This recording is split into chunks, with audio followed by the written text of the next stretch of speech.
Christmas Eve, I stood outside my own beach house with a key that suddenly didn't fit the lock. And my son was inside, showing it to a real estate agent like I was already gone. He said it was for my own good, that an old man like me didn't need to worry about property anymore. But he didn't know I'd already found the forged papers at the bank, and the letter his mama left warning me this day might come.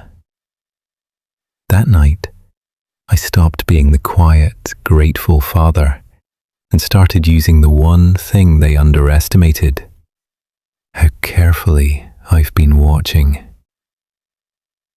Stay with me till the end to see what happened when I finally fought back.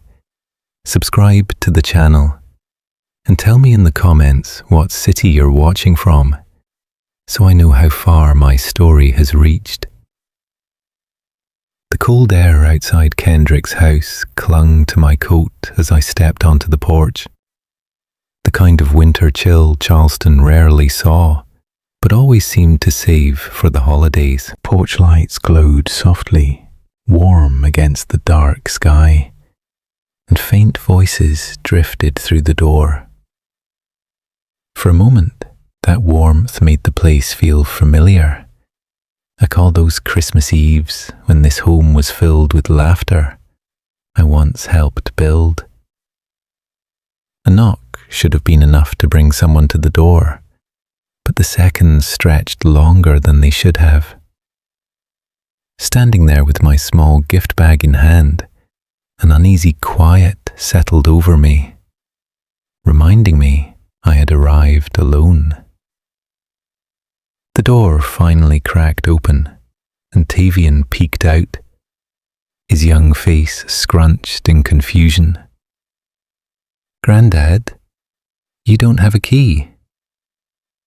His innocent question sent a small ripple through the moment. A key, once a symbol that this home welcomed me, was something I hadn't held in years. A smile lifted my face out of habit, the same way one hides an old bruise. "Not tonight, son," slipped out with more calm than I felt. That familiar sense of being out of place crept in again, the kind that made a man wonder when the house he helped pay for stopped being his. Inside, the smell of baked ham and cinnamon candles wrapped around the living room. Decorations hung with care, lights flickered warmly, and holiday music hummed in the background. Yet no one turned when I stepped inside. Kendrick and Marla were standing in the kitchen, whispering close together, eyes sliding away when they noticed me. The room looked the same as it had in better years, but the feeling wasn't. A man can tell when the warmth in a room doesn't include him. The dining table was dressed beautifully, gold-trimmed plates, polished glasses, a centerpiece glowing with tiny candles. But something was missing, and it didn't take long to see it. No chair at the table had been placed for me. In the spot where I used to sit, a cluster of decorative wine bottles and a holiday centerpiece filled the space. Marla's voice carried lightly across the room. "Oh, we didn't realize you'd sit there." The comment floated like nothing, but a sting settled deep anyway. A jacket hung over my arm, the weight of it suddenly matching the heaviness inside. Everyone else gathered around the table, talking, laughing, sharing stories that didn't include me. Faces I once knew so well blended into the background noise, and not one person stopped to ask how I'd been. Years ago, Christmas Eve meant sitting together no matter what storms we'd weathered. Now it felt like being a visitor who wandered into someone else's celebration by mistake. Watching them exchange gifts, the realization crept in. This joy had moved on without me. Kendrick eventually handed me a plate, last of all, as if I'd been added to the list of duties after everything else was done. "Dad, could you sit at the side table? There's more room," he said, gesturing to a small fold-out table near the window. It wasn't the request that hurt. It was the ease with which it left his mouth. The kind of ease that only comes when someone has gotten used to seeing you step aside. Silence became my answer. There are moments when speaking only makes the wound deeper. So I carried my plate over and sat alone, letting the sounds of the larger table drift past me. Halfway through the meal, another conversation slipped through the air, soft enough to be private, but close enough for a man sitting alone to hear. Marla's whisper cut through the clatter of dishes. "Did he sign the papers yet?" Kendrick replied just as quietly, "Not tonight. He's in a good mood. Don't start anything." The fork paused mid-air as the words settled. Papers. A mood they needed to manage. Their whispers weren't meant for me, but truth rarely chooses the right ears. In that moment, sitting at a tiny table by the window while my family carried on without me, something inside shifted. The warmth of Christmas lights blurred just slightly, and suddenly the whole evening made sense in a way I wasn't ready for. This wasn't a celebration. They had a purpose for me being there. The next morning carried the same heaviness that closed the night before.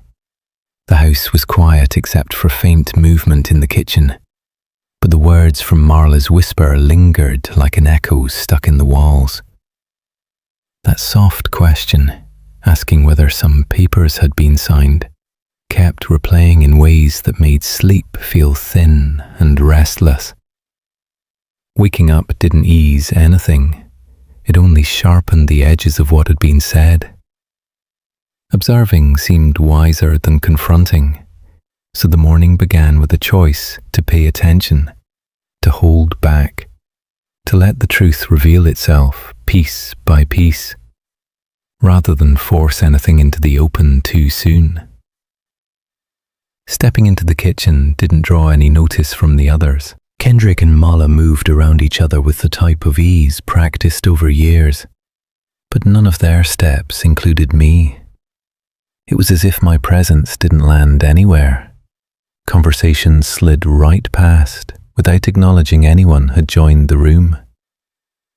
Tavian stayed glued to his phone, thumbs moving fast, head bent low.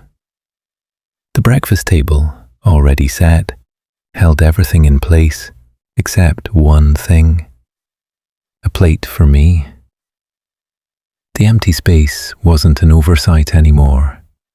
The quiet repetition of being forgotten landed harder this time, turning small moments into something larger, something that pressed against the mind in ways difficult to ignore. A trip to the hallway closet brought another kind of sting. Reaching for my coat, fingers brushed against a plastic bin instead of the familiar fabric. The label, seasonal storage, not needed, sat crooked across the lid. Inside were my things. The wool scarf worn every winter, the old hat my wife once teased me about, even the photo album that always stayed on the top shelf because of how precious it was to both of us. The sight held me frozen for a moment. Nothing had been casually misplaced. Pieces of my life had been packed away, like decorations used too long and no longer fitting the theme of the house. The explanation came moments later. Marla's voice lifted with an airy cheerfulness as she said the items had been moved to make room for the kids' coats. The smile she wore didn't carry warmth, and the words slid just a bit too easily from her mouth. The message hidden between them didn't need interpretation. Room had been made for everyone except me. A quiet nod felt like the only response that wouldn't escalate anything. So silence stepped in again as a shield. Stepping outside offered a kind of relief that hadn't been found indoors. The Charleston streets felt gentler than the rooms I'd just walked through. Crisp air brushed against the skin, carrying hints of the sea mixed with winter cold. A few neighbours were out early, waving as they passed. Houses glowed with leftover Christmas warmth, lights still on, wreaths still hanging, memories still alive. Every turn pulled up thoughts of Christmas mornings spent with my late wife, the laughter that used to fill our home, the meals she planned down to the last detail. The contrast between then and now pressed deep into the chest. A simple question rose, quiet but painful. When had the shift happened? The one that turned me from a father to more of a visitor among my own. Returning to the house later brought a moment that tightened every suspicion. A courier arrived at the door holding an envelope addressed to Kendrick. Nothing unusual at first, but the way Kendrick reacted when it was handed to him, eyes widening, shoulders tensing, fingers grabbing faster than expected, left little room for doubt. His voice, forced into a shaky, "Thanks, Dad," didn't match the casual nature of a simple delivery. Whatever was inside that envelope wasn't meant to be seen or intercepted by anyone else, especially not me. Hours passed, and the weight of the day settled quietly. It wasn't until late that evening, walking down the hallway, that the final confirmation slipped through the cracked door of the office. Kendrick's voice was low, stretched thin, and the words felt like a cold hand closing around the heart. He spoke about a transition becoming smooth once someone left. Assurances that resistance wouldn't be a problem followed. Every syllable carried a message too heavy to ignore. The realization came quietly, without any dramatic reaction, and settled like a stone sinking to the bottom of a still pond. Something was being arranged, and whatever role I had in it wasn't meant to be chosen by me. Sleep never came. The words I heard through Kendrick's cracked office door stayed lodged in my mind, like a splinter that wouldn't let go. Lying there in the dim guest room, I stared at the ceiling, listening to the faint hum of the heater and the quiet shifting of the house. Once he leaves, the transition will be smooth. That sentence echoed over and over, changing shape each time, pulling threads of old memories with it, until everything tangled into a knot I could no longer ignore. A thought crept in. Whatever they were planning didn't begin tonight. It felt rehearsed, prepared, and as much as I wanted to believe I had simply misheard, every instinct in my body told me this was something much deeper than an uncomfortable Christmas gathering. My eyes stayed open until the darkness outside began to melt into a soft grey. That change in light stirred another memory I had tried to forget. Just 2 weeks earlier, I had walked out to my mailbox back home in Charleston. It was an ordinary morning, the kind where the air felt cool enough to bring some comfort. I pulled out a stack of envelopes, flipping through the usual bills and catalogues, until one caught my eye. It had already been torn open, and inside was a photocopy of my medical directive form. That form had been locked away in an old wooden drawer for years, untouched since my wife passed. Seeing it there, folded neatly in an envelope I hadn't opened, twisted something inside me. I remember standing by the road, confused, turning the paper in my hands as if there'd be some explanation written on the back. But there wasn't. I told myself it must have been a mistake at the post office, a simple mix-up. It was easier to believe that than face the possibility that someone else had been looking through my documents. Another memory followed, sharper than the last. I had driven out to my small beach house on Folly Beach to check on the place before winter storms rolled in. The sun was setting by the time I pulled up, painting the sky soft orange. But when I tried to unlock the front door, the key wouldn't turn. I tried again, shaking my hand a little, the way folks do when they hope a problem will fix itself.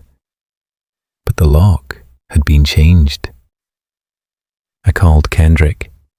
He answered with that casual tone he used whenever he didn't want to explain something fully.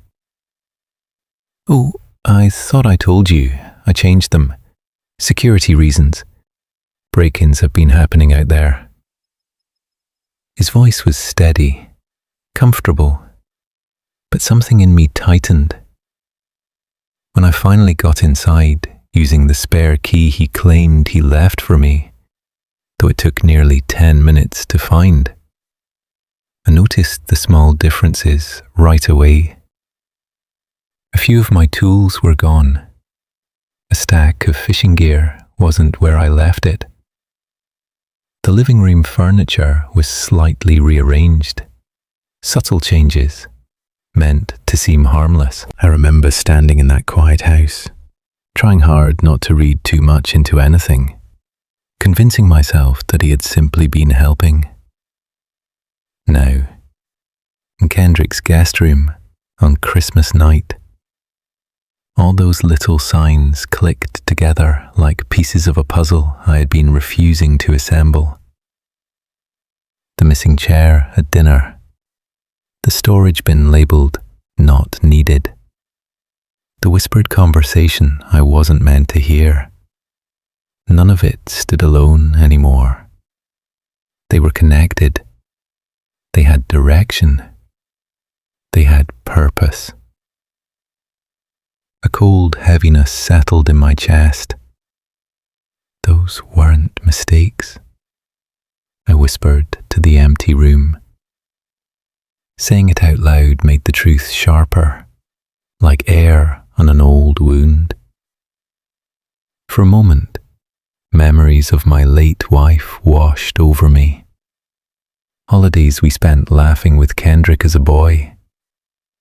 The gentle way she'd place a hand on my shoulder when I got too lost in my thoughts. She always believed people deserved second chances, maybe even third ones. And after she passed, I held on to that idea like a lifeline. Maybe that's why I ignored the things that should have alarmed me. Peace in the family felt more important than confronting uncomfortable truths. But peace built on silence isn't peace at all. Heading downstairs felt impossible, so I pulled on my shoes and stepped outside to clear my mind. The air had a bite to it, the kind of cold that sharpened every thought. The street was quiet, lined with Christmas lights blinking faintly in the early hours. As I walked toward my car, I remembered I'd left some personal papers in the back seat. It seemed like a good time to retrieve them, something simple to do while organizing the chaos in my head. But when I reached my car, another sight froze me in place. The trunk of Kendrick's sedan, parked just a few feet away, was slightly ajar, just enough to catch my attention. I hesitated only for a second before stepping closer. The cold metal handle felt slick under my fingers as I lifted it. Inside, tucked neatly among some grocery bags and a winter coat, lay a folder labelled "Property Transfer, Pre-Approval." My stomach dropped.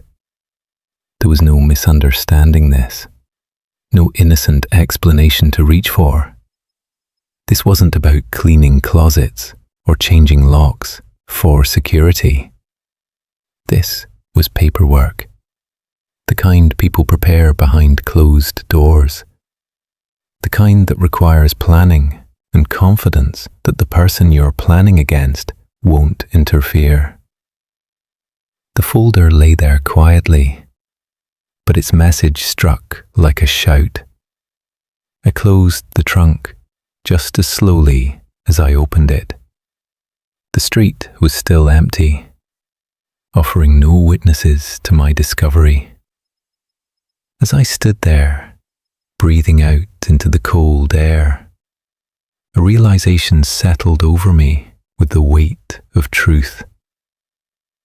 This had started long before tonight, and whatever they were building, I wasn't supposed to find out until it was already done.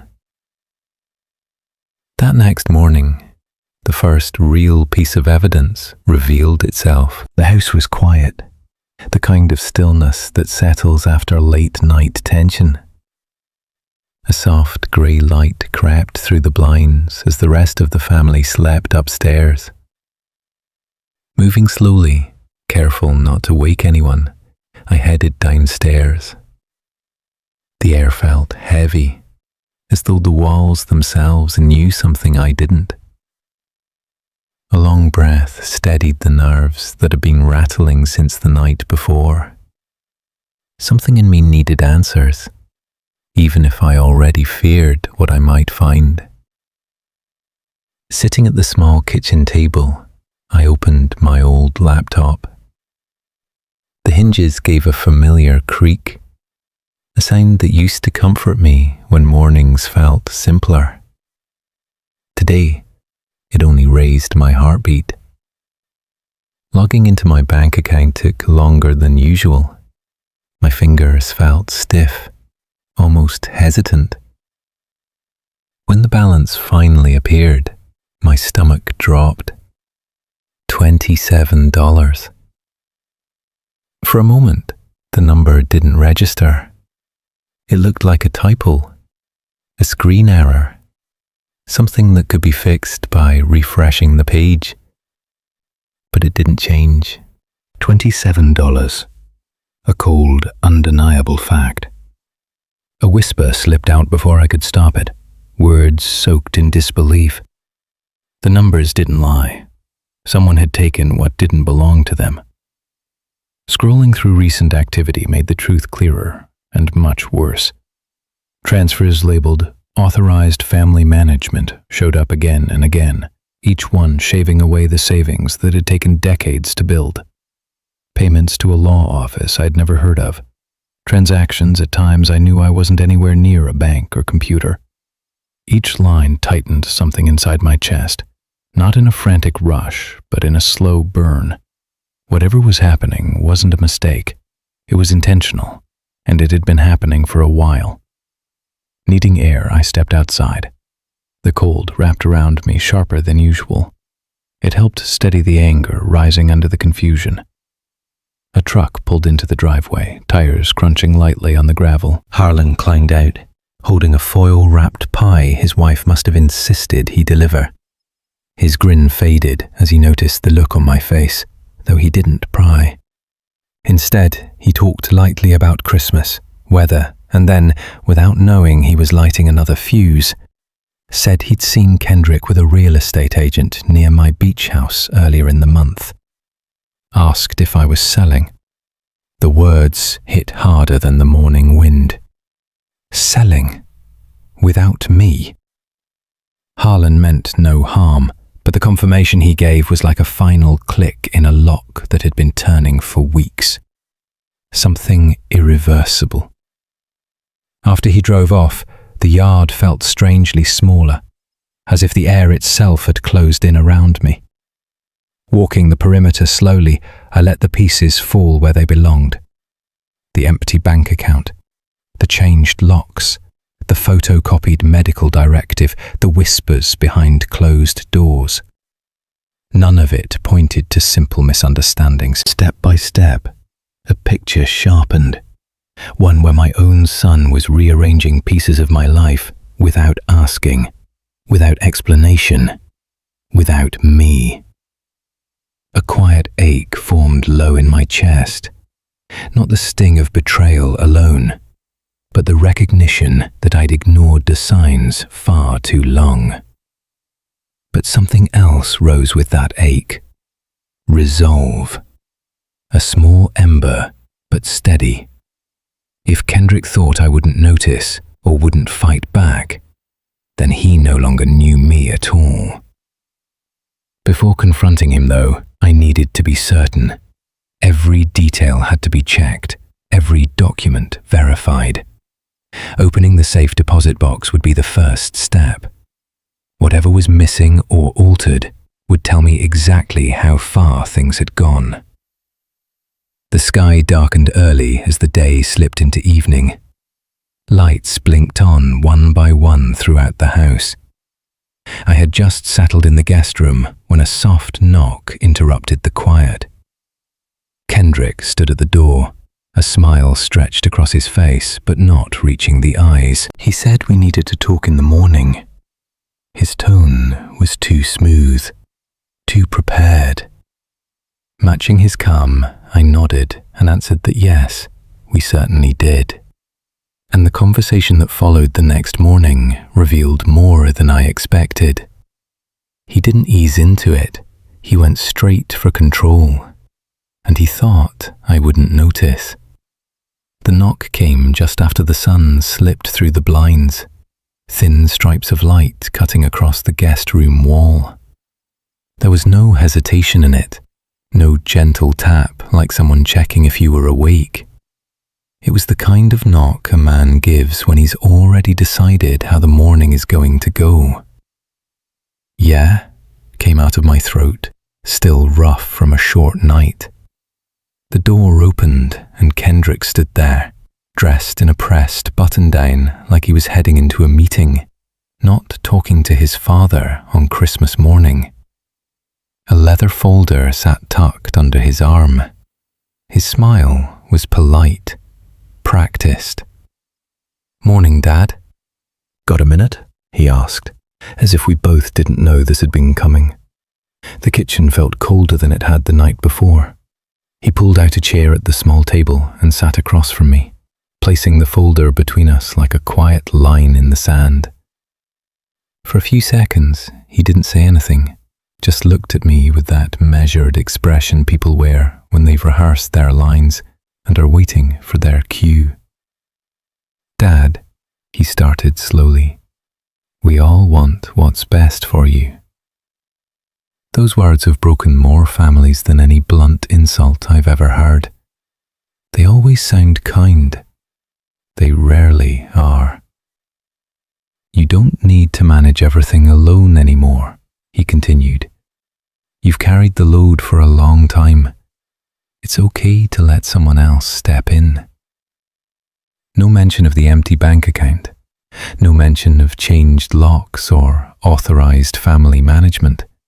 Just concern, wrapped in smooth sentences. He opened the folder and slid a stack of papers across the table. The top page carried a title in bold letters: Durable Power of Attorney. Legal language crawled down the page in typed lines, crowded enough to make any tired eye want to look away. I didn't reach for it, just let it sit there, my hands flat on the wood, fingers relaxed. "What's this?" The question came out calm, like we were talking about the weather. "It's just paperwork," he said quickly. "You know, in case something happens, so we don't have to scramble, so we can manage things for you, protect you." His tone softened, eyes narrowing with that almost sincere look he'd learned somewhere between college and whatever this version of himself had become. "I'm just trying to make sure you're taken care of. You're getting older, Dad. We can't risk you forgetting things, or making a mistake with a transfer, or trusting the wrong people." He didn't say, "We can't risk you trusting the wrong son," but the words hovered there anyway. He flipped through the pages, tapping at the places he'd already marked. Yellow tabs stuck out like small flags. "Here, here, and here," he said, pointing. "You just sign, and the banks, the lawyers, they'll know I can handle things if anything happens. It's better this way, cleaner, safer. The word safer echoed in my head, alongside the image of my bank balance sitting at $27.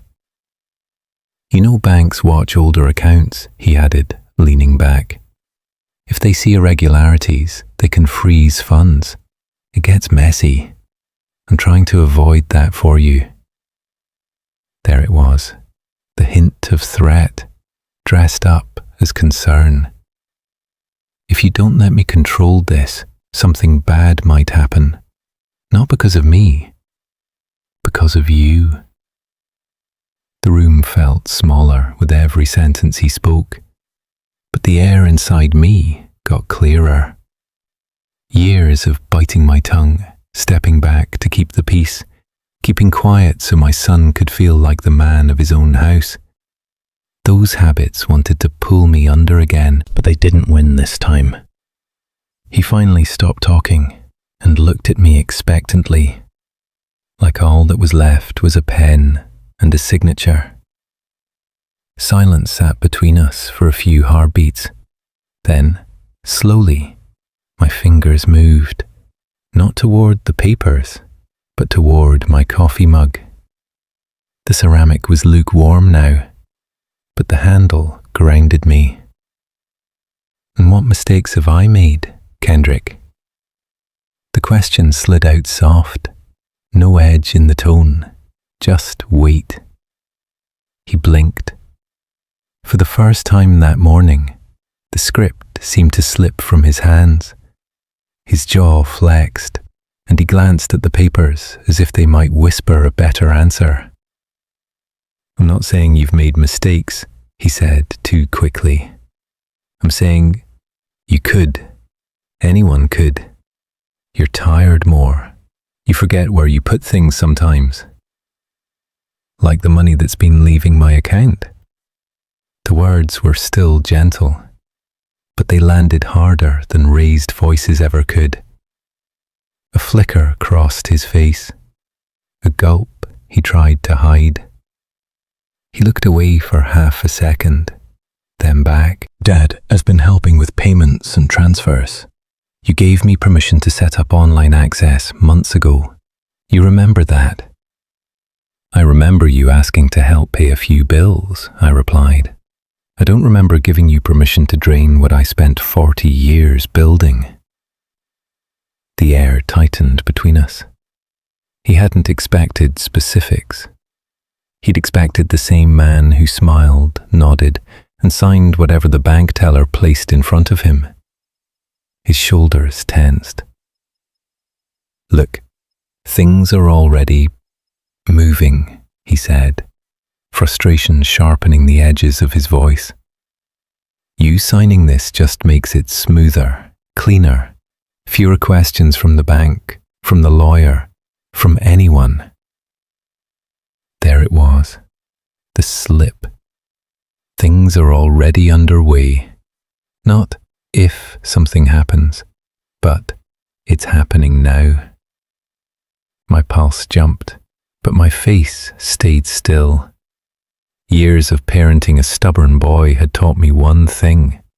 The loudest man at the table isn't always the one in control. So you've already made decisions, I said quietly. And now you want my signature so nobody will ask how. He exhaled hard, irritation boiling just under the surface. Why do you always have to make everything difficult? He snapped. I work. I have a family. I don't have time to argue about every little detail. I'm trying to keep things from falling apart, and you... And I cut in. I'm still the man whose name is on every one of those titles and accounts. Or am I wrong about that, too? He pressed his lips together and looked away. The folder sat between us like a trap he'd expected me to step into without looking down. I'm not signing anything today, I said finally. If there's paperwork involving my life, my house, my money, I'll let my own lawyer look it over first. Your lawyer? He scoffed. Since when do you have a lawyer? The question told me exactly how far he thought I'd fallen. far enough that I wouldn't have the strength or presence of mind to protect myself. "My business is still my business," I answered. "Just like my signature is still my signature." The silence that followed was heavier than any shout.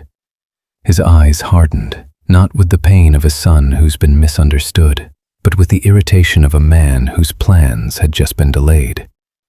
"You're making this harder than it has to be," he muttered, gathering the folder in choppy movements. "I'm trying to do the right thing here." "If that were true," I said, "you wouldn't be doing it behind closed doors." He stood up so fast, the chair scraped across the floor. For a second, I thought he might say something that couldn't be taken back. Instead, he clenched his jaw, tucked the folder under his arm, and walked away, the sound of his footsteps brisk and angry down the hallway. The house grew quiet again, the kind of quiet that follows a storm but promises another. Breathing slowly, I looked down and noticed one sheet left on the table, a copy, probably meant as a take-home for me to read, assuming I'd be too confused to understand any of it. My eyes drifted over Kendrick's signature at the bottom, strong, confident, already stamped like a decision made without waiting for mine. The line reserved for me sat blank above the printed word principle. Empty, but not powerless. This wasn't a misunderstanding. This wasn't a son fumbling through responsibility. This was an attempt to take my life, piece by piece, and file it neatly into folders. A calm settled where the shock had been. Not peace, just clarity. The path ahead lined itself out in simple steps. The bank, the beach house title documents, a lawyer whose office didn't appear in any of those mystery payments. If Kendrick wanted to move in shadows, then the only way to stop him was to step fully into the light. I picked up the paper, folded it carefully along the middle, then again. Kendrick's signature disappeared inside neat corners of white. "If he wants a battle over my life," the words came out low, steady, meant for no one but the empty room. "He's about to see who taught him to fight." In the distance, a car door slammed. Somewhere, a future version of that beach house stood in someone else's plans. But this fight wasn't over. Not yet. And that very afternoon, the bank confirmed something I never expected. The moment the teller's face changed, I knew the situation was worse than I imagined. The branch smelled like coffee and printer ink, the same way it had for years. Same glass doors, same line of people shifting from one foot to the other, holding checks, deposit slips, small pieces of their lives. For most of my life, this place had been simple. Walk in, greet the teller, handle business, walk out. Money in, money out. Effort in, reward out. That's how it was supposed to go. Not today. That afternoon, the sky over Charleston had gone a flat winter grey, pressing down on the parking lot as I eased into a space close to the door. The bank sat between a pharmacy and a dry cleaner, just like always. But stepping out of the car felt different. There was a weight sitting in the middle of my chest that hadn't been there last Christmas. Inside, a young woman behind the counter greeted me with a polite smile. "Afternoon, Mr. Carter. How can I help you today?" She knew my name without me saying it. I'd been coming here long enough for that. For a second, that familiarity almost fooled the heart into relaxing. "I'd like printed statements," came the answer, steady. "For all of my accounts. Checking, savings, anything with my name on it." Her fingers moved over the keyboard, nails tapping lightly. The smile stayed on her face for the first few seconds, then slowly started to fade. Her eyes narrowed just a fraction, skimming something on the screen that I couldn't see. The air between us shifted. "Is everything okay?" The question left my mouth quietly. She wet her lips, glanced toward the offices in the back, then back at me. "Let me just check something with the manager," she said, voice suddenly more careful. "If you don't mind waiting a moment." That tone, that soft, cautious one people use when the words in front of them don't match the person standing there, cut deeper than any number on a screen. Whatever she'd seen, it wasn't routine. "Take your time," I said. She disappeared behind a frosted glass door, statement request still on the counter between us. Other customers moved around in my peripheral vision, but the world narrowed to that closed door and the low hum of the printers. The door finally opened. A man in a dark suit stepped out with her, middle-aged, tie neatly knotted, a name tag catching the light. R. Dunley, branch manager. He'd helped me open my first account here years ago, when Kendrick was still young enough to swing his legs under the chair. "Mr. Carter," he said, approaching with a controlled smile. "Would you mind stepping into my office for a moment?" That was the moment the ground shifted. Tellers don't call managers for routine statements.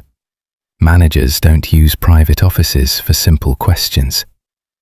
His office was small but comfortable, with 2 chairs in front of the desk and a framed picture of his family on the bookshelf behind him. He closed the door gently, like we were walking into a church instead of a bank office. "Can I get you some water? Coffee?" he offered. "No, thank you," came the answer. Just my statements. He sat down, folded his hands, and looked at me with the kind of seriousness people use at funerals and courtrooms.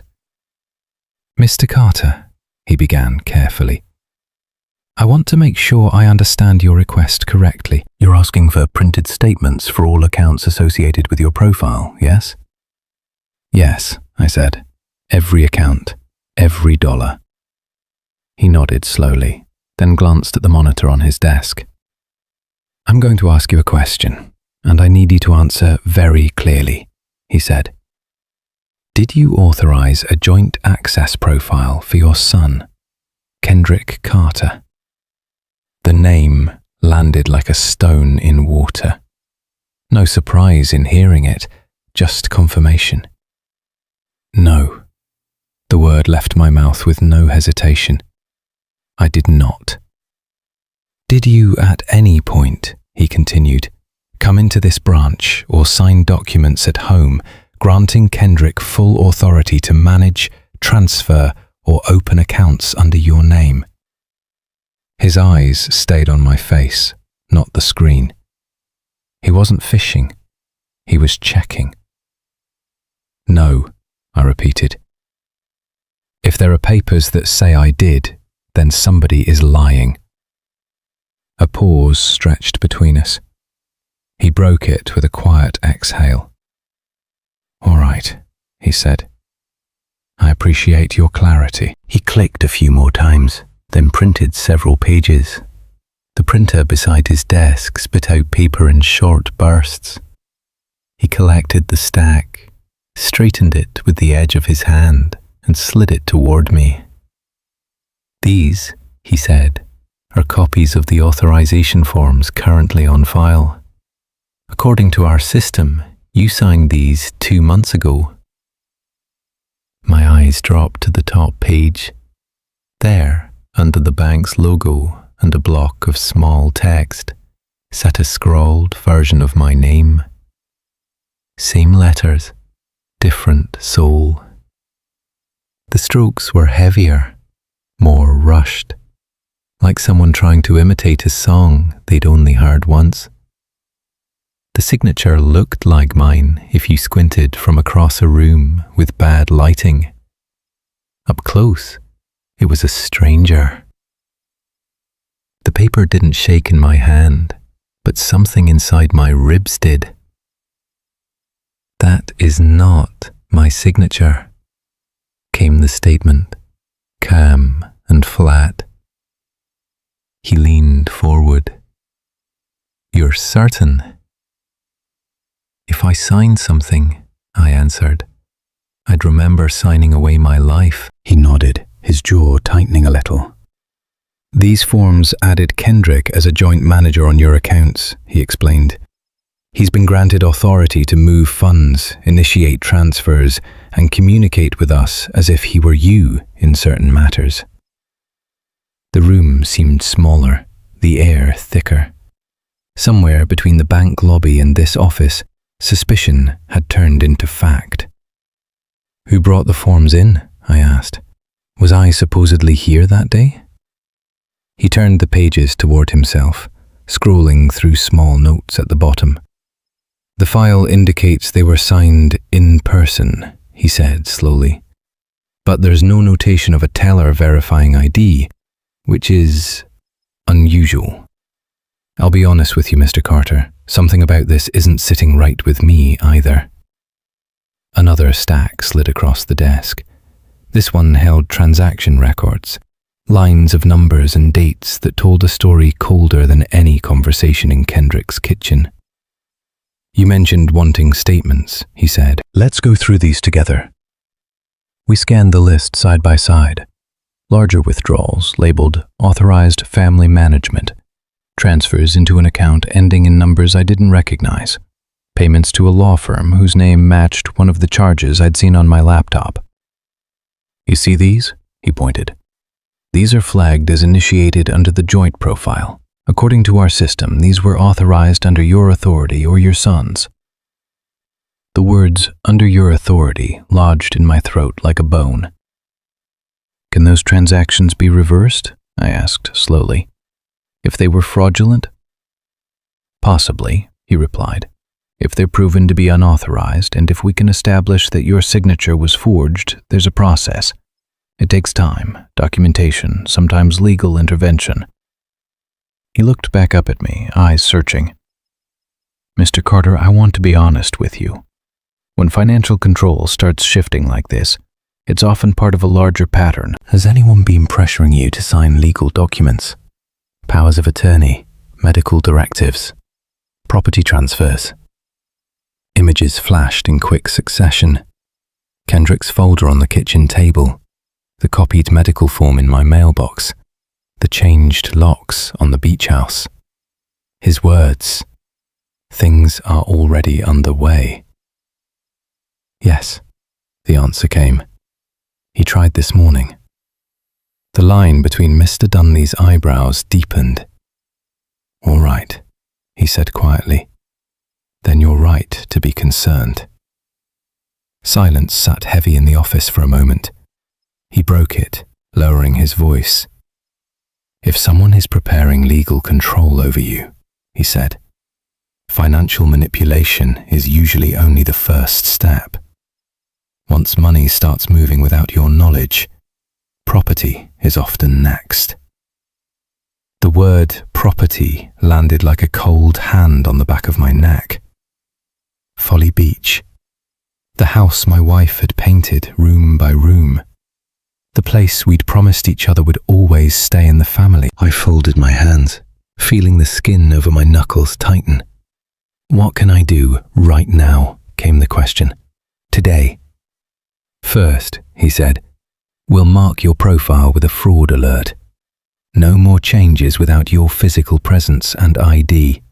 Second, I recommend you speak to an independent attorney, someone who specializes in elder financial abuse and estate protection, not anyone connected to your son.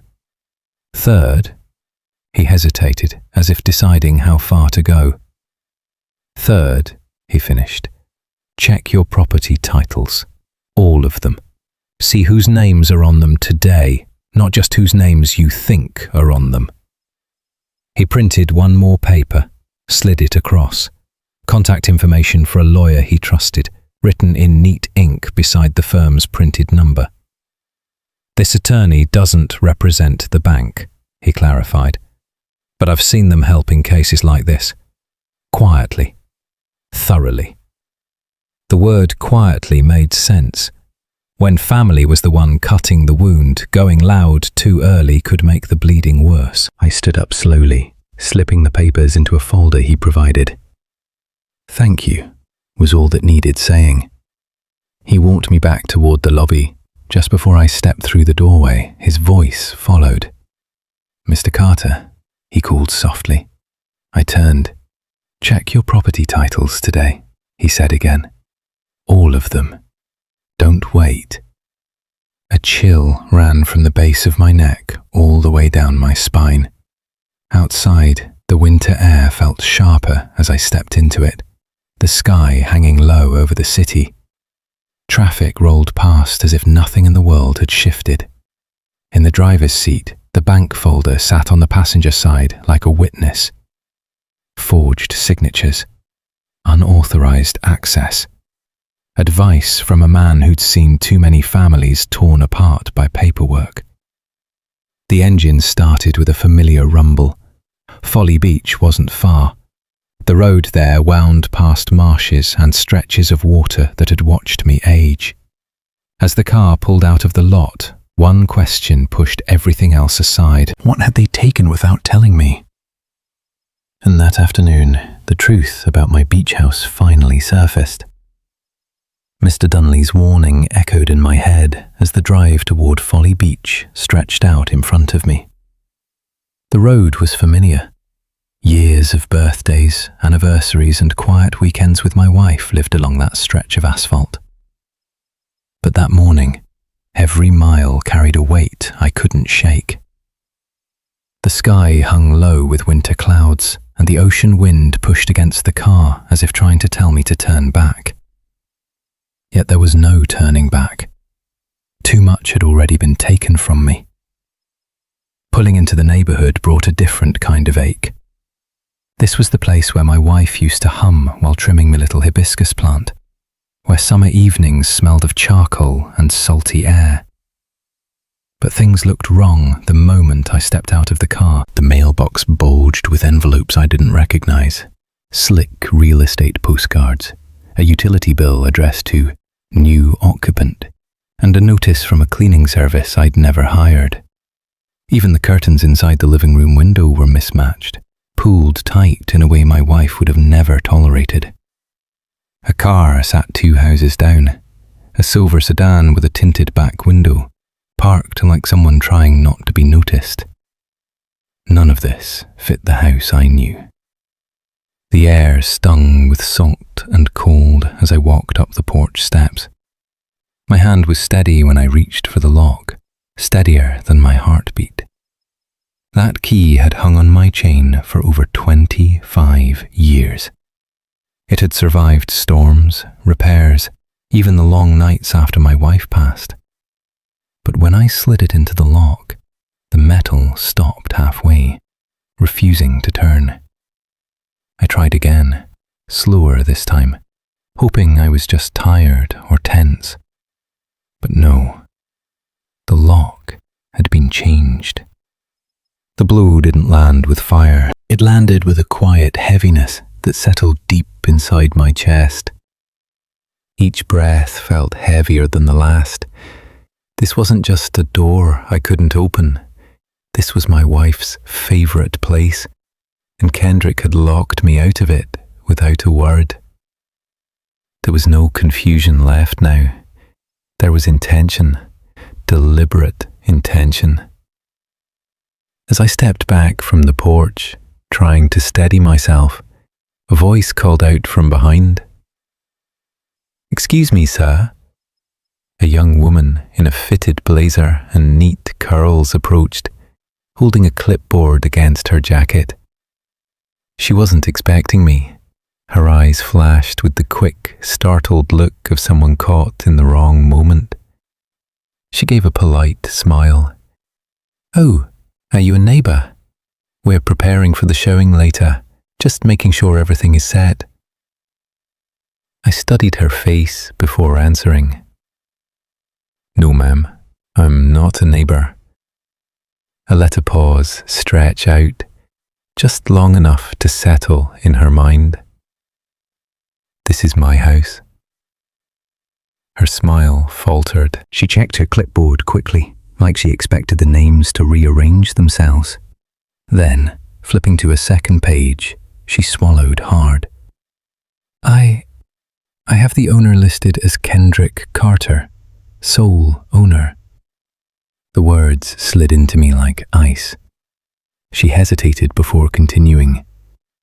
It seems the property transfer was completed 3 weeks ago. My breath stayed calm, but the world around me sharpened. The wind sounded louder, the cold bit deeper, and her voice seemed too far away. I held out my hand. Let me see the paperwork. She handed it over reluctantly. Each page confirmed the same reality. The signatures were wrong, sloppy, clearly forged, but filed nonetheless. And beneath them sat a scheduled showing, an appraisal appointment, and a pending sale date set for the week after Christmas. All done quietly, all done without me. You may want to step back from this deal, I told her softly. Someone's broken the law. I wasn't yelling. I didn't need to. An old man's steady voice carries more weight when he knows exactly what's being taken from him. She stepped back, uncertainty washing over her face.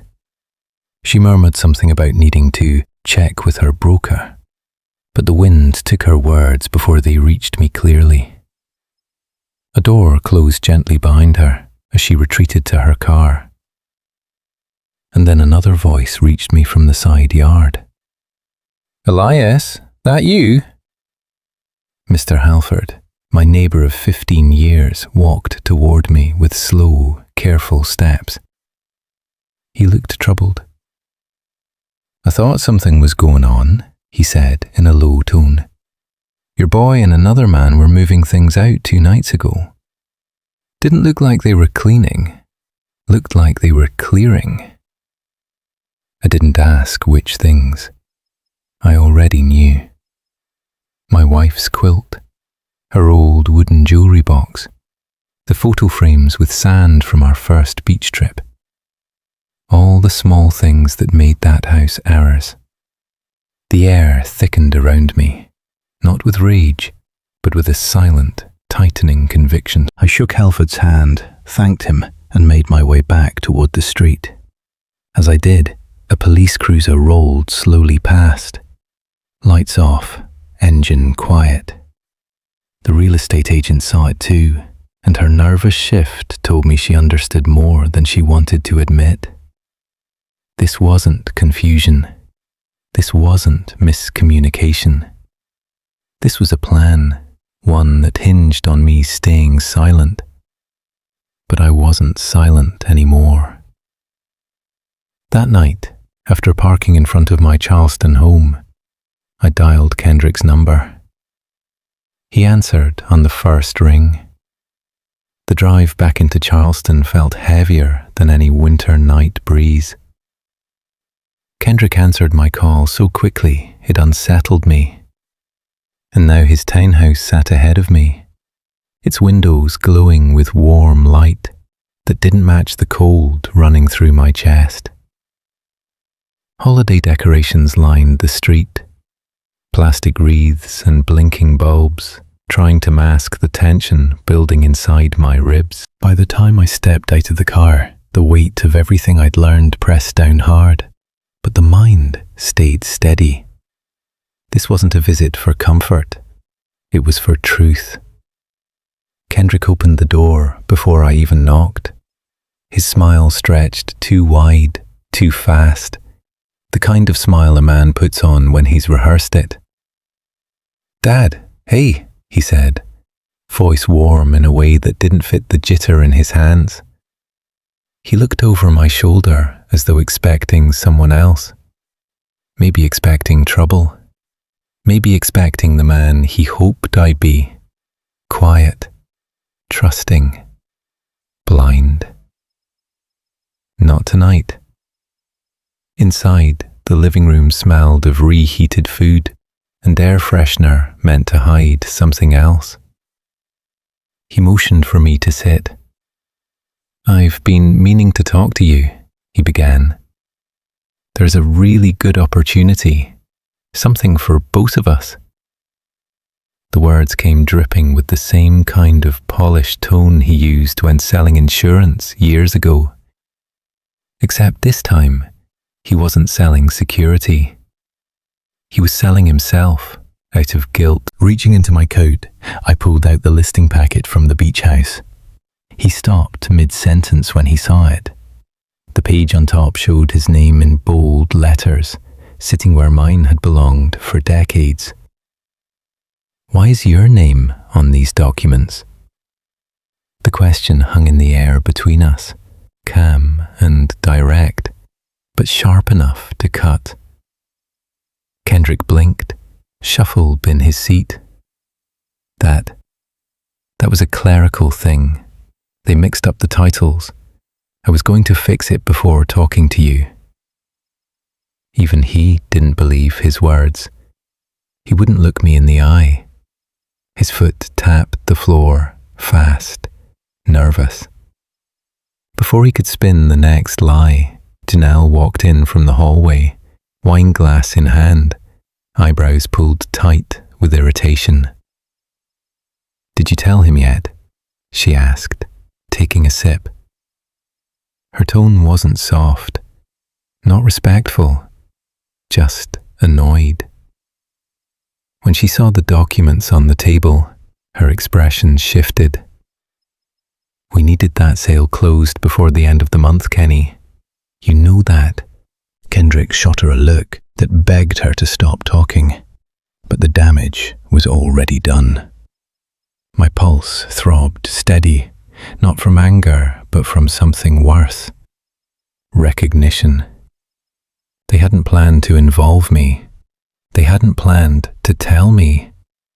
They just planned around me, as though my life, my memories, my wife's memories, were items on a checklist they could rearrange. "What happened to the things that were missing?" I asked quietly. "The ones from the house?" He froze. Janelle didn't. Some of it had to go. The place needed to look clean, fresh. Buyers don't want old stuff. She waved her wine glass like she was flicking away dust. Something inside me tightened. Not a burst of anger, just a slow, deep pull of grief that hollowed the chest. Those old things were the last pieces of the woman who built that home with me. Pieces they didn't have the right to touch. Kendrick tried to regain control. "Dad, listen. We were trying to help. You don't handle things like you used to, and you needed money," I finished for him, voice low but steady. His mouth opened, ready with another excuse, but I placed the listing packet flat on the table between us. "I went to the house today. I saw everything, and I've already spoken to the bank." That was the moment his bravado cracked. The fear behind his eyes slipped through like a light shining from a broken door frame. He knew. He knew exactly what he had done, how far he'd gone, and that he had run out of ways to hide it. Janelle set her wine down a little too quickly. The glass rattled against the counter. "What did the bank say?" he asked, voice suddenly small. I let the silence stretch, not to punish him, but to give him a chance to hear exactly what silence feels like when trust has been stripped away. "Enough," I said simply. "Enough for me to know this wasn't an accident, and enough for me to understand what kind of battle you intended to start." Kendrick's shoulders slumped. His face tightened, like he was about to confess everything. Maybe even apologize. Maybe even beg. For a split second, I saw the boy he used to be, the one who asked me for help fixing school projects and scraped knees. But that boy was buried under choices he made as a grown man. He drew in a breath. "Dad, there's something I need to tell." A loud knock exploded through the townhouse. All three of us froze. Another knock, firmer this time. Charleston Police Department, a voice called out. We need to speak with the occupants. Janelle's glass slipped from her hand and shattered on the hardwood. Kendrick went pale, the colour draining from his face all at once. Whatever he had been about to confess, this knocked it loose from his grip. I stood still, watching the fear rise in him. Not because I wanted him scared, but because in that moment, the truth surfaced sharper than anything he'd said tonight. Whatever was happening had grown bigger than a family argument, bigger than forged papers or stolen belongings. And he knew it. As the knocking continued, one thought settled deep and clear in my mind. Kendrick wasn't just hiding something from me. He was running out of time to hide it from anyone. The officer's first question lingered in the air, like a cold draft slipping under a closed door. He asked it with a steady tone, nothing forceful, yet it sliced straight through the room. Kendrick's living room felt too small for all the fear suddenly filling it. The officers stepped inside with practiced calm, their boots soft against the carpet, their eyes scanning quietly. Kendrick couldn't hold himself up straight. His shoulders sagged the moment he saw those uniforms. Janelle hovered near the kitchen counter, hands trembling around the stem of her wine glass.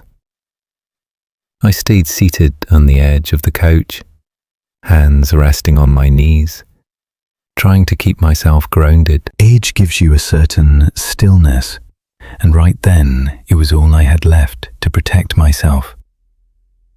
One of the officers, tall, patient-looking, asked again who lived in the townhouse.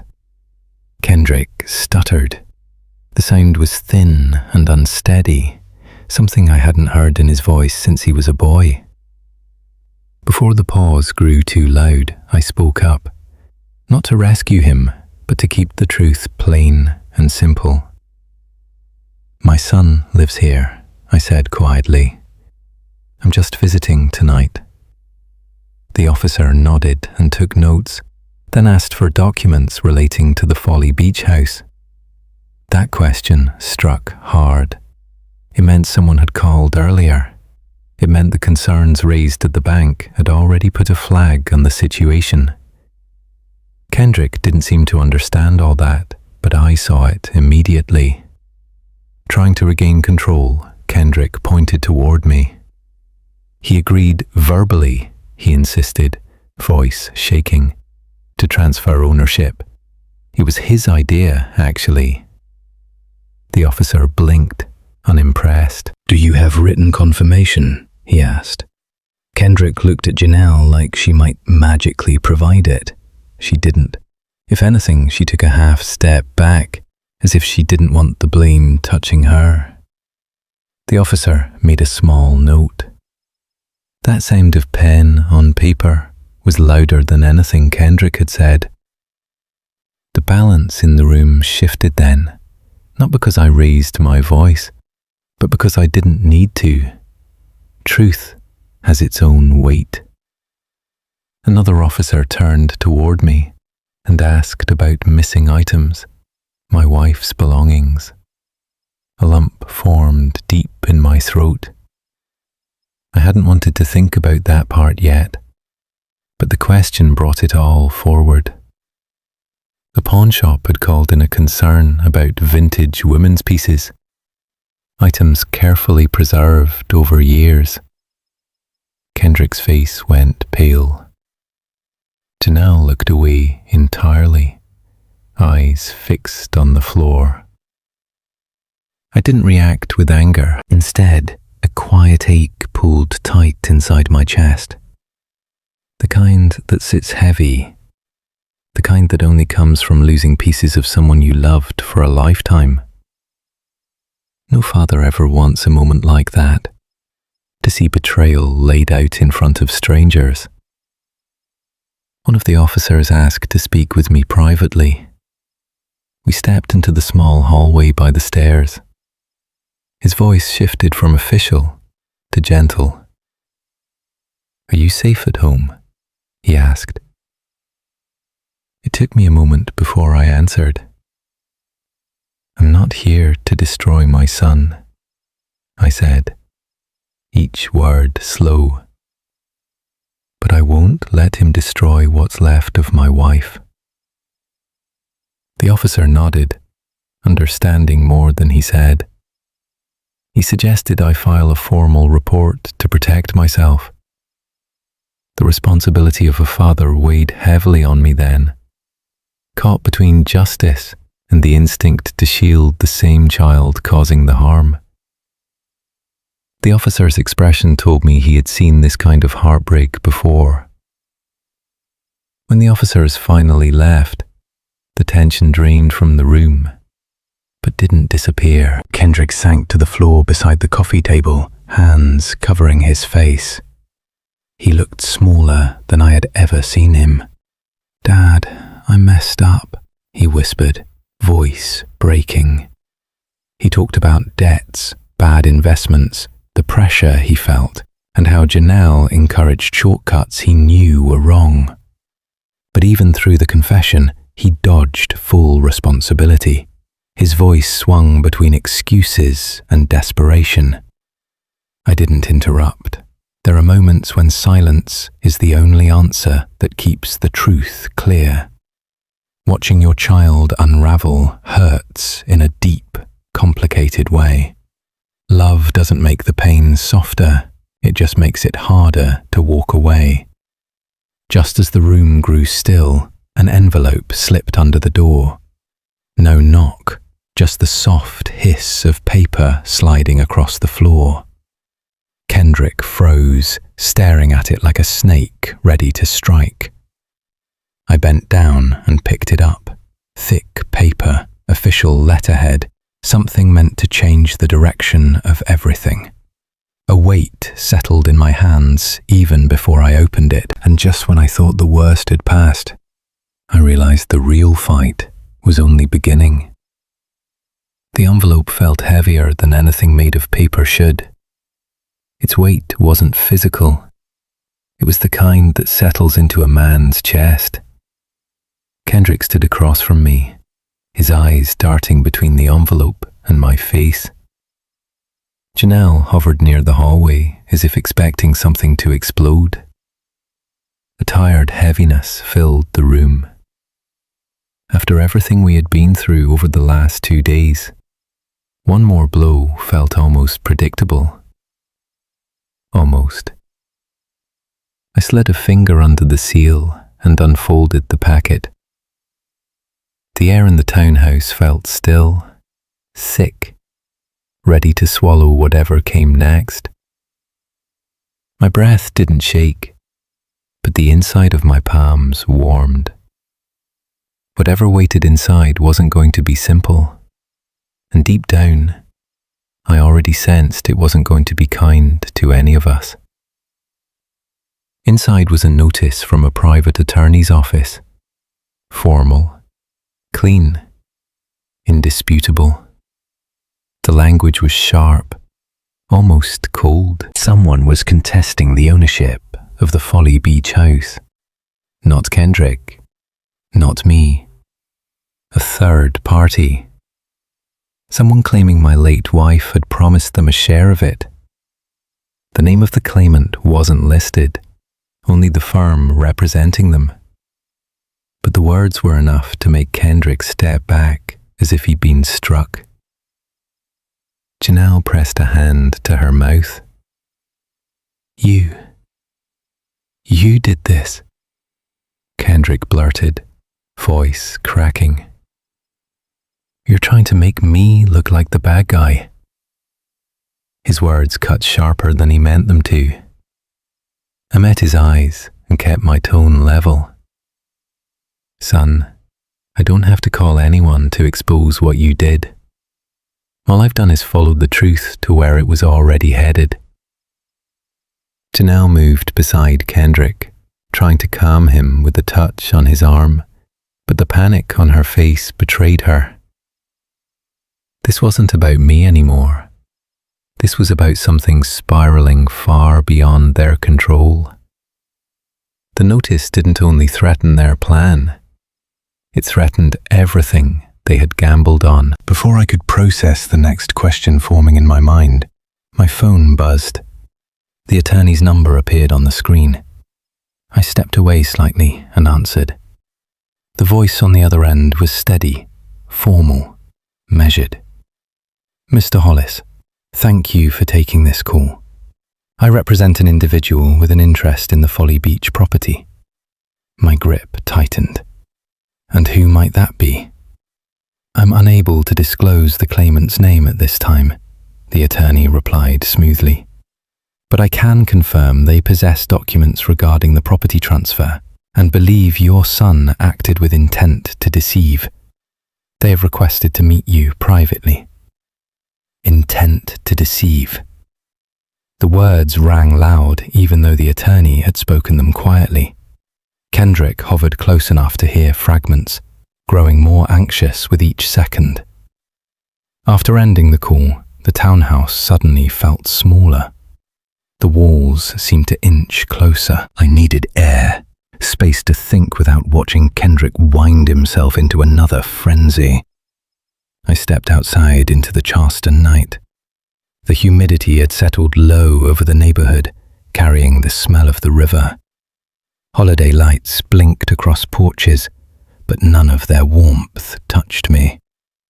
My steps carried me toward the pier a few blocks away, drawn by old memory and instinct.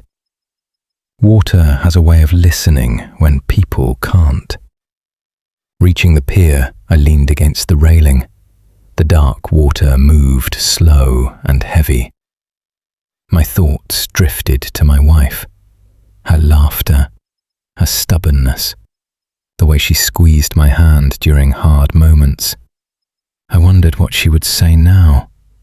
Would she tell me to fight harder, to forgive, or would she admit there were things she never had the courage to tell me? I didn't hear the footsteps at first. Only when they stopped beside me did I turn and see a man, mid-50s, calm expression, hands tucked into the pockets of a worn coat. "Are you Mr. Hollis?" he asked quietly. "I've been hoping to speak with you." His voice held no threat, but my shoulders tensed anyway. "Who are you?" He didn't answer immediately. Instead, he reached into his coat and held out a simple white business card. "Your wife trusted me," he said, "and you deserve to know why." The card felt light, but the meaning behind it weighed heavier than the envelope I had opened earlier. Another secret, another piece of a life I thought I knew well. The rhythm of the river below echoed the sudden pounding in my chest. I had expected betrayal from my son, but not from her. Not from the one person I'd always believed I fully understood. And standing there on the pier, gripping that card between my fingers, I knew the truth was no longer just about Kendrick. It was about her, too. The words he spoke still echoed in the back of my mind as I faced him under the dim pier lights. Your wife trusted me. Something in my chest tightened, the kind of ache that old grief leaves behind, long after the world thinks you've healed. I steadied myself, keeping my tone even. If that's true, then tell me who you are and why you waited until now. The man didn't flinch. His eyes held a quiet sincerity, not the cold distance of someone looking to take advantage. My name is Morris Carter, he said. I used to be a contractor. Your wife hired me years ago, back when the beach house needed repairs. She spoke to me often while I worked. His voice softened. She was a kind woman. Hearing a stranger talk about her that way brought an old warmth and an old wound all at once. I studied him carefully, searching for deception, but found none. He looked like a man carrying something heavy, maybe heavier than the envelope I had opened earlier. She told me something, he went on. Something meant for you, but not out here. Would you walk with me? We made our way toward a small cafe a few blocks from the pier. The place was nearly empty, lit by soft yellow bulbs that hummed faintly above us. We sat by the window, the glass fogging slightly in the cool night air. My hands rested on the table, open, patient. But inside I felt a slow storm building. Morris cleared his throat. Your wife, she noticed things before you did, before either of us realized how serious it was. His eyes lowered. She suspected someone in your family was planning to take the house. The words hit harder than I expected. My breath drew in sharply, but I held it steady. You're saying she feared our own son? She didn't say names, Morris answered carefully, but she noticed files moved on her computer, questions asked about her will, someone trying to access her financial records. She told me she felt watched. I leaned back, the cafe chair creaking under my weight. A part of me wanted to reject the idea entirely. Another part, the one that had seen forged signatures, drained accounts, changed locks, knew the truth long before this conversation. Maurice reached into his jacket and pulled out a small, weathered envelope. She asked me to keep this safe, told me that if something ever happened and you seemed threatened or confused about the house, I should give it to you. My hands shook when I took it. It was her handwriting on the front. I hadn't seen it in years, not since I boxed away the last of her things. I traced the curves of her letters, like touching her face again. When I opened it, the faint scent of lavender, her favorite, escaped into the air, nearly undoing me. The note was brief, but heavy. If you're reading this, it means the plans I feared have begun. Protect what we built. Our son is not the boy he once was. His hunger for the house worries me. Do not trust anyone without proof. If I am gone, you must stand guard. For a long moment, I couldn't speak. My heart twisted between grief and betrayal. But underneath it all, vindication. She had seen it, long before I did. Maurice kept his voice low. I don't believe your son is working alone. There's someone else pushing him. Maybe Janelle. Maybe someone connected to your wife's past. Whoever the claimant is, they're not acting blind. I pressed the bridge of my nose, letting the weight of everything settle. The water outside the cafe window rippled faintly from the wind, the same wind carrying the final echo of her warning. I should have seen the signs, I murmured. No, Maurice said gently. You chose love over suspicion. That isn't a mistake. We sat there a while longer, the silence between us carrying everything words couldn't. Eventually I stood.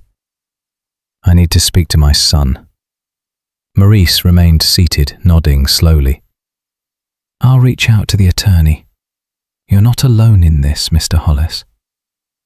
The night air felt colder as I walked back toward Kendrick's townhouse. Each step was heavy but certain. The truth had taken shape, sharper and clearer than ever, and I was ready to face him with it. But as I approached the townhouse, blue and red lights danced against the windows.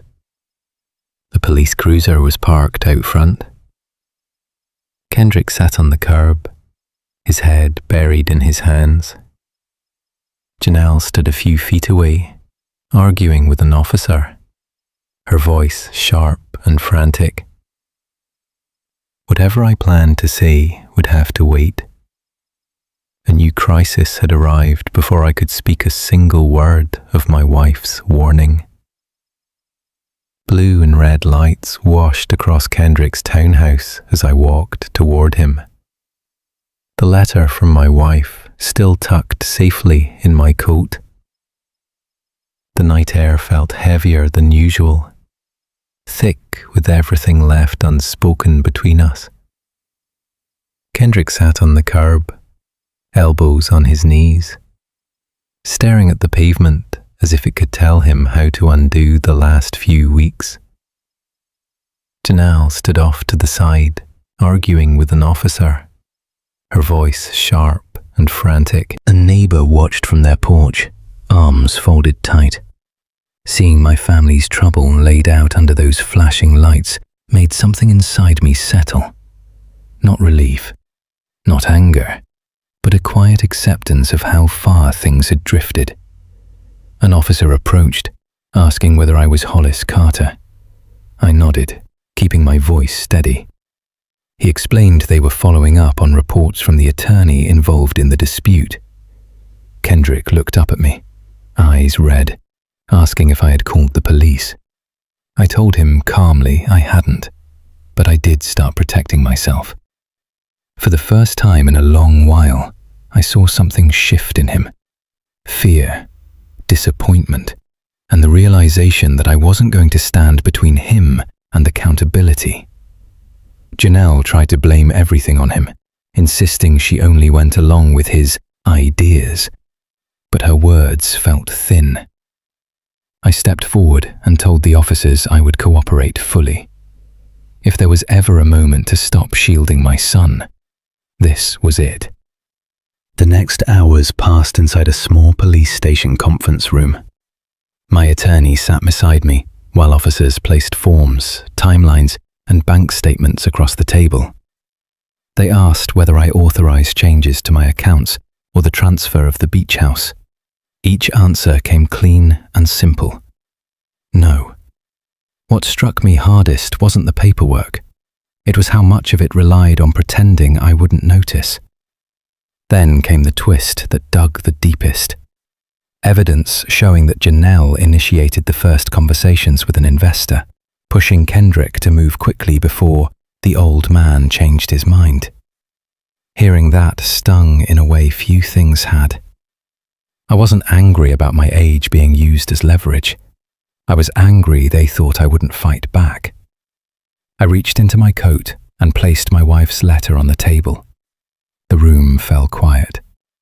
My attorney opened it carefully, reading selected lines aloud with the same care someone uses handling a fragile heirloom. She wrote about her fear that Kendrick's growing sense of entitlement would lead him down a dangerous path.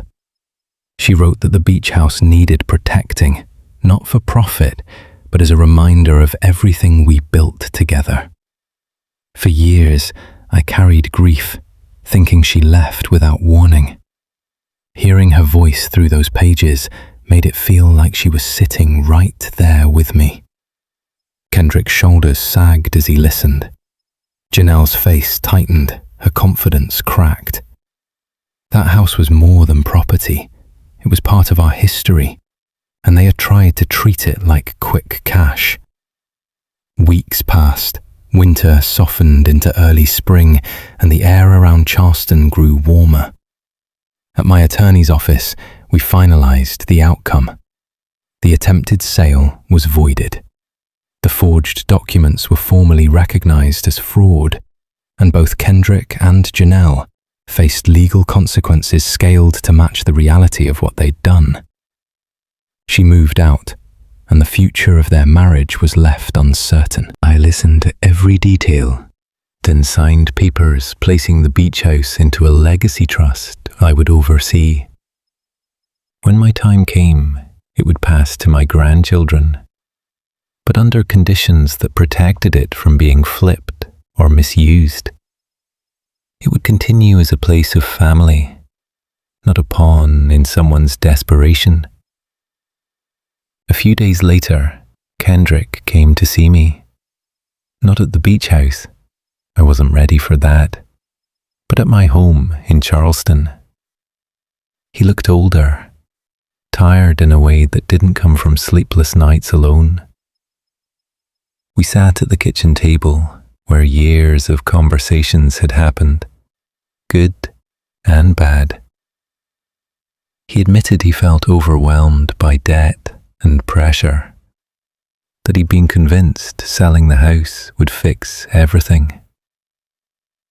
He blamed himself, Janelle, circumstances, but underneath it all, he admitted something harder. He saw the beach house as an inheritance he deserved early. I let him talk until he ran out of excuses and breath. When I finally spoke, it was slow and deliberate. I told him I loved him, but love had nothing to do with letting him tear apart what his mother and I spent our lives building. He needed to face the consequences, rebuild trust, and learn the difference between support and surrender. I told him forgiveness wasn't off the table, but it wouldn't come cheap. Love doesn't mean I let you rob me with my eyes open, I said quietly. He nodded, looking more like the boy I raised than the man who'd made those choices. Months later, I found myself sitting on the porch of the restored Folly Beach house. The ocean breeze carried the same scent my wife always loved. My grandson sat beside me, legs too short to touch the floor, listening as I explained why the house now belonged to a trust. I kept my words simple. This place was meant to be cared for, not cashed in. That family meant doing better for the people who come after you, not taking shortcuts when life gets hard. He didn't understand everything, but he listened with the seriousness only children can manage. As the sun dipped low, I walked to the front door and turned the key. My key. Closing it felt like closing a long, painful chapter. I stood there a moment, breathing in the salt air, imagining my wife's hand slipping into mine like she used to. I didn't just keep a house, I kept my dignity. Kendrick lost an easy path, but maybe, just maybe, gained a chance to grow in ways he never had before. And as for me, I learned that protecting what matters doesn't make you stubborn. It makes you wise.